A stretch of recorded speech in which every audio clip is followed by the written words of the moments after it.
Las sirenas cortaban la madrugada como navajas. En el hangar militar, un convoy blindado se detuvo en seco. Del centro del anillo de luces bajó un hombre de traje de recluso y mirada de piedra, Rafael Caro Quintero, el viejo fundador del Cártel de Guadalajara. Esa noche, 27 de febrero de 2025, México lo entregaba a Estados Unidos. Un avión esperaba con la escotilla abierta. La historia también. Para entender el peso del momento hay que retroceder. En los 80s, Caro Quintero fue señalado por el secuestro y asesinato del agente de la DEA, Enrique Kiki Camarena. Tras décadas preso, salió en 2013 por un tecnicismo legal y volvió a las sombras. Desde 2018, su rostro ocupó la lista de los 10 más buscados del FBI con una recompensa millonaria. La cacería terminó el 15 de julio de 2022 en la Sierra de Sinaloa. Un perro de la Marina, Max, lo olfateó entre matorrales. Fue capturado en Choix y enviado al altiplano. Ese mismo día cayó un helicóptero de la Marina en Los Mochis, tragedia paralela a la noticia de su arresto. En 2025, bajo una ola de entregas masivas de capos, Caro Quintero fue trasladado a Nueva York. Aterrizó en JFK y horas después ya estaba frente a un juez en Brooklyn, EDNY. Cargos por empresa criminal continua, conspiración internacional de narcóticos y uso de armas. Se declaró no culpable. El aire en la corte pesaba. Afuera cámaras. Adentro expedientes que resumían medio siglo de guerra. Los fiscales dejaban caer una advertencia. Podrían buscar la pena máxima. La puerta del estrado se abrió y el murmullo se apagó. La historia, a partir de ahora, se contaría ante el jurado. Y cada palabra tendría consecuencias. El convoy de los US Marshals se detuvo frente a la Corte Federal del Distrito Este de Nueva York. Afuera metal y vidrio. Adentro pasillos silenciosos y detectores de metales. Caro Quintero avanzó con paso medido, custodiado mientras el reloj marcaba el inicio de su proceso en territorio estadounidense. En la sala, un magistrado le leyó los cargos con intérprete de por medio: empresa criminal continua, conspiración para el tráfico internacional de drogas y delitos asociados a violencia en apoyo al narcotráfico. Caro Quintero respondió con voz baja: no culpable. Los murmullos del público se apagaron como si alguien hubiera cerrado una puerta.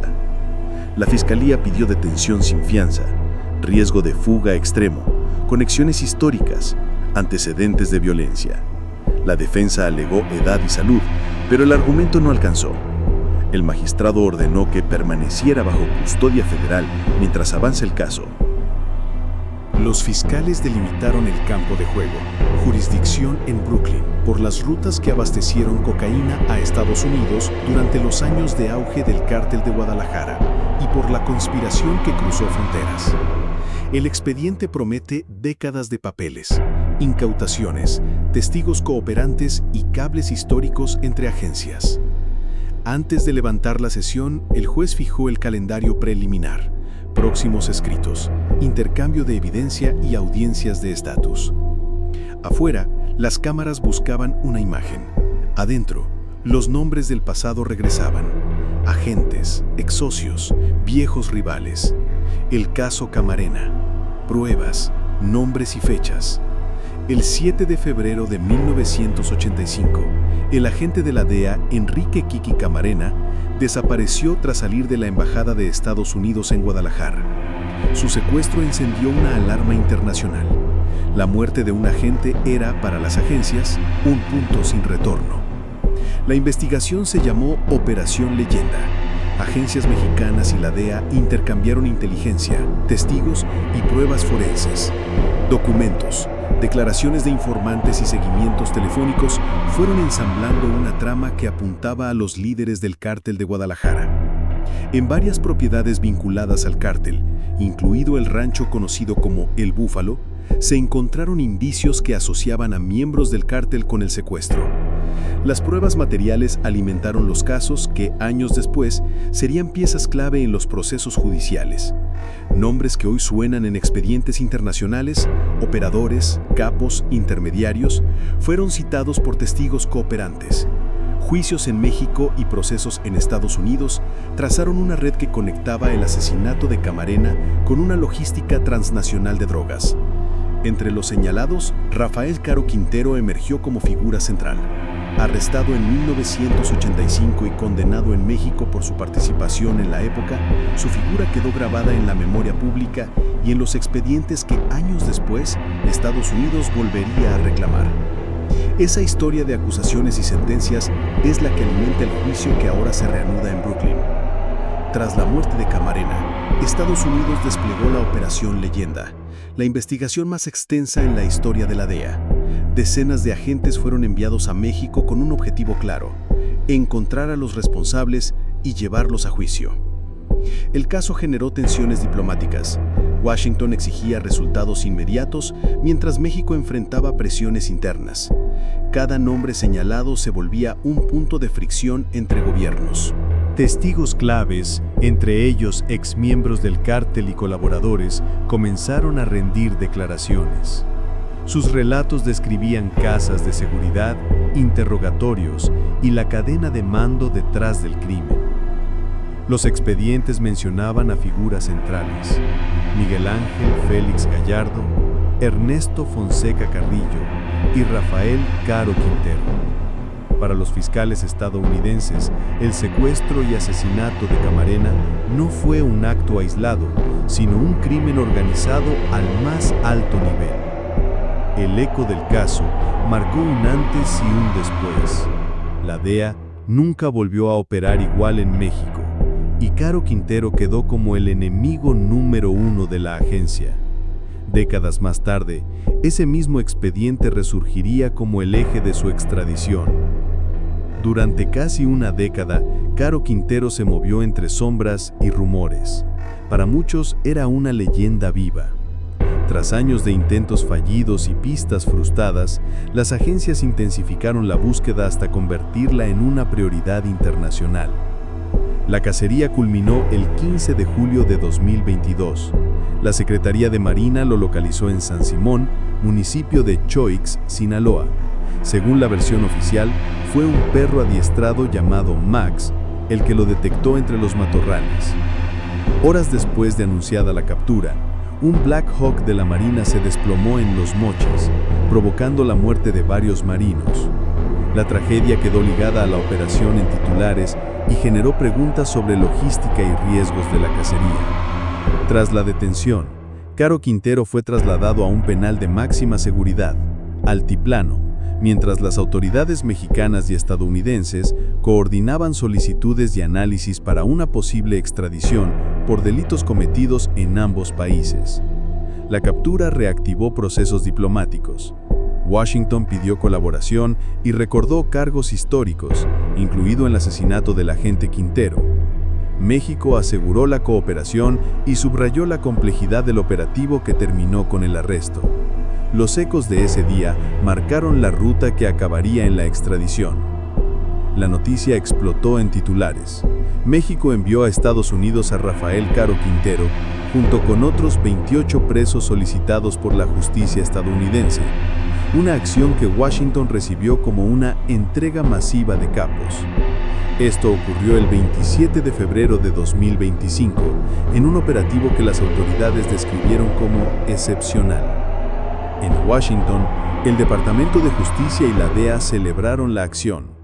Los fiscales federales de Brooklyn anunciaron que el expediente contra Caro Quintero incluía cargos por empresa criminal continua, conspiración internacional de narcóticos y delitos relacionados con armas, y que el caso se reactivaría con fuerza tras la entrega.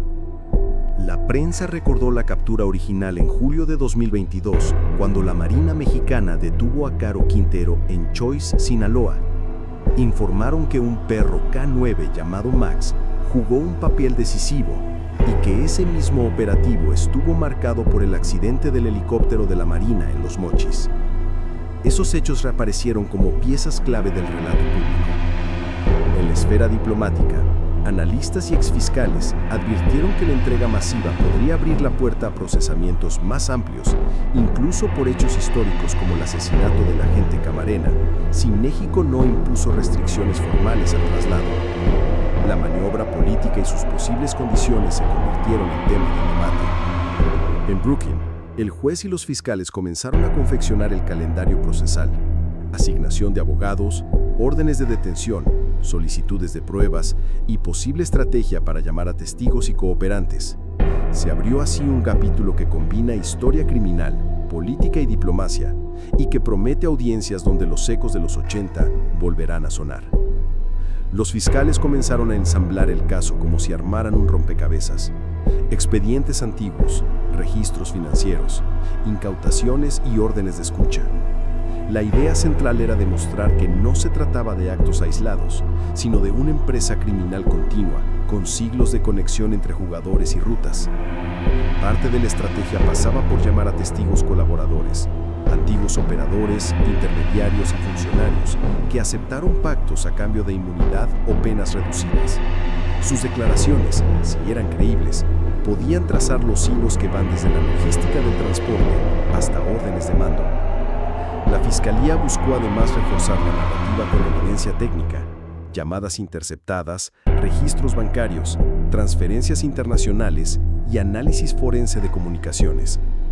La combinación de peritajes y testimonios buscaba convertir sospechas en tramas demostrables ante el jurado.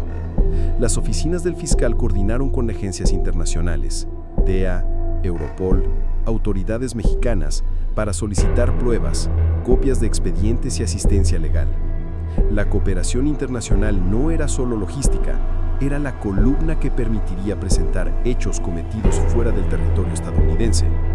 La estrategia culminaría en un hilo conductor: presentar la figura de Caro Quintero, no solo como jefe regional, sino como pieza clave en una red cuyo alcance y violencia justificaban perseguirlo por delitos históricos, incluido el contexto del caso Camarena y por su rol en la estructura criminal. Esa tesis sería la columna vertebral del juicio. Los abogados de Caro Quintero plantearon su primera línea de defensa en torno a la edad y el estado de salud del acusado. Alegaron que, con casi 7 décadas a cuestas y un historial médico delicado, mantenerlo en condiciones de máxima seguridad era un castigo que rozaba lo inhumano. La estrategia continuó con un argumento recurrente. Muchos de los delitos atribuidos, afirmaban, ya habían sido juzgados en México, por lo que procesarlo nuevamente en Estados Unidos rozaba el principio de la doble incriminación. Los defensores cuestionaron además la fiabilidad de los testigos colaboradores, señalando que muchos de ellos habían negociado reducciones de pena a cambio de declarar contra el acusado. Su motivación es salvarse, no decir la verdad, insistieron. Un eje fuerte de la defensa fue afirmar que la persecución estadounidense tenía un tinte político. Sostuvieron que Caro Quintero se había convertido en chivo expiatorio de una guerra contra el narco que requería símbolos irresponsables visibles. Sin embargo, más allá de las objeciones, el proceso avanzaba. Cada alegato de la defensa parecía encontrarse con una respuesta inmediata de los fiscales. Lo que estaba en juego ya no era solo la culpabilidad, sino el peso histórico de un caso que llevaba casi 4 décadas marcando la relación entre México y Estados Unidos. Las cadenas de noticias pusieron el caso en primera plana. Imágenes del traslado, reportes en vivo desde JFK y debates nocturnos sobre la prioridad de perseguir a capos históricos. En pocos días, la historia pasó de ser un expediente judicial a un tema de conversación pública y política. Editoriales y columnistas se dividieron. Unos celebraron la cooperación internacional y la idea de justicia tardía. Otros alertaron sobre los riesgos de usar procesos penales como gestos diplomáticos. La opinión pública se convirtió en otro escenario donde el juicio se debatía con pasión. En México, la recepción fue igualmente mixta. Algunos sectores aplaudieron la entrega como colaboración efectiva. Otros criticaron la decisión, alegando que faltó transparencia o que la acción respondía a presiones externas. El tema escaló a foros políticos y redes sociales. En Washington, el caso fue usado por algunos legisladores como ejemplo de resultados en la lucha contra el narcotráfico internacional, y en delegaciones diplomáticas se trabajó con cautela para no politizar en exceso los pasos judiciales. La relación bilateral se tensó y se reforzó al mismo tiempo. Mientras la atención mediática ardía, los fiscales sabían que tenían que convertir ese ruido en pruebas, presentarlas con rigor para convencer a un jurado, no a una audiencia de televisión. El juicio debía resistir el escrutinio público y ceñirse a los hechos. La fiscalía abrió su expediente mostrando escuchas telefónicas y transcripciones, voces, códigos y órdenes que, según los investigadores, trazaban movimientos logísticos y decisiones de mando. Frente al jurado, las grabaciones prometían dar una voz a hechos que ocurrieron décadas atrás. En paralelo, llegaron los papeles que hablan en números, registros bancarios, transferencias internacionales y sociedades fachadas que, unidas, intentaban mostrar el rastro del dinero. Los peritos financieros explicaron flujos y triangulaciones al jurado con gráficos y comparativos. Los fiscales presentaron además pruebas materiales, incautaciones históricas de cargamentos, inventarios de drogas y armas y fotografías de laboratorios o puntos de almacenamiento. Esas piezas físicas pretendían conectar la teoría del caso con acciones concretas. El hilo quizás más frágil y a la vez más decisivo fueron los testimonios. Ex-socios que relataban órdenes, reuniones y pagos. Exfuncionarios que testificaban sobre operaciones. Cooperantes que aceptaron declarar a cambio de reducción de pena. Sus relatos serían duramente atacados por la defensa. Finalmente, los peritos en cadena de custodia y autenticidad sellaron la presentación. Cada grabación, cada papel y cada foto debía demostrar integridad para ser admitida. La sala entendió que no bastaba con señalar culpables, había que probar cada eslabón, y eso sería lo que definiría si la narrativa se convertía en condena. Llegó el momento en que las voces de la acusación y la defensa chocaron. Los fiscales subieron a sus testigos estrella para contar reuniones, órdenes y pagos. La defensa respondió con preguntas filosas, buscando grietas, incoherencias o motivos para dudar de cada relato. La tensión en la sala subió hasta un punto casi físico. Un testigo clave describió una reunión donde, según su versión, se emitieron órdenes de envío y pago. Bajo contrainterrogatorio, su memoria vaciló en fechas y detalles. La defensa sembró la duda. ¿Coincidencias, presiones o fabricación? El jurado miraba cada gesto buscando certeza. Los fiscales presentaron una grabación cuya autenticidad la defensa trató de erosionar, manipulada, sacada de contexto o legítima. Peritos técnicos subieron al estrado para explicar certificados de autenticidad, ondas de audio y huellas forenses digitales. El choque entre pericia y escepticismo creó uno de los momentos más dramáticos del juicio. En un giro inesperado, un antiguo operador ofreció un detalle que no aparecía en los documentos oficiales. Un nombre, una fecha, una dirección. La fiscalía reajustó su estrategia en minutos. La defensa pidió tiempo para investigar. Aquella línea nueva extendió el hilo del caso y obligó a todos a replantear parte del relato.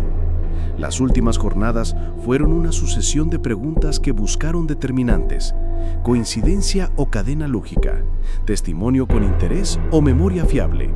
Cuando el clímax llegó, no hubo gritos sino un silencio pesado. El jurado se retiró a deliberar con las horas pesadas de testimonio aún en la cabeza. Escuchas, peritajes, relatos de colaboradores y documentos que cruzaban décadas. Afuera, cámaras esperando.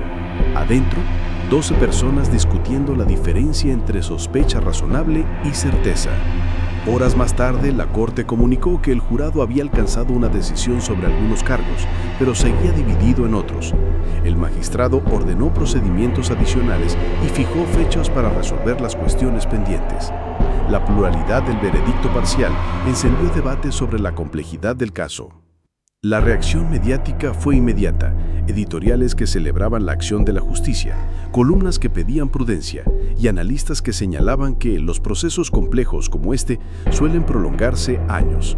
En la esfera diplomática, funcionarios recalcaron la necesidad de atenerse al debido proceso mientras el caso seguía su curso. En lo legal, la defensa anunció que impugnaría partes de la evidencia y que buscaría apelaciones. La fiscalía indicó que revisaría cómo fortalecer las pruebas pendientes para las nuevas jornadas.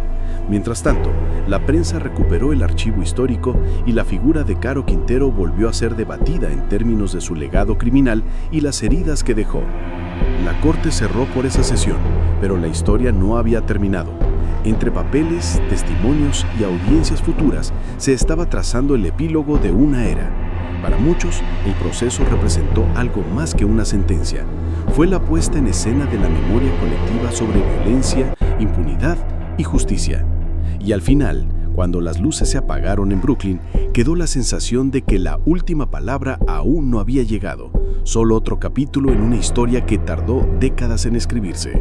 Si te gustó el video y quieres que siga con más contenido así, no olvides de dejar tu like y tu comentario. Me apoyarías muchísimo. Nos vemos en la próxima.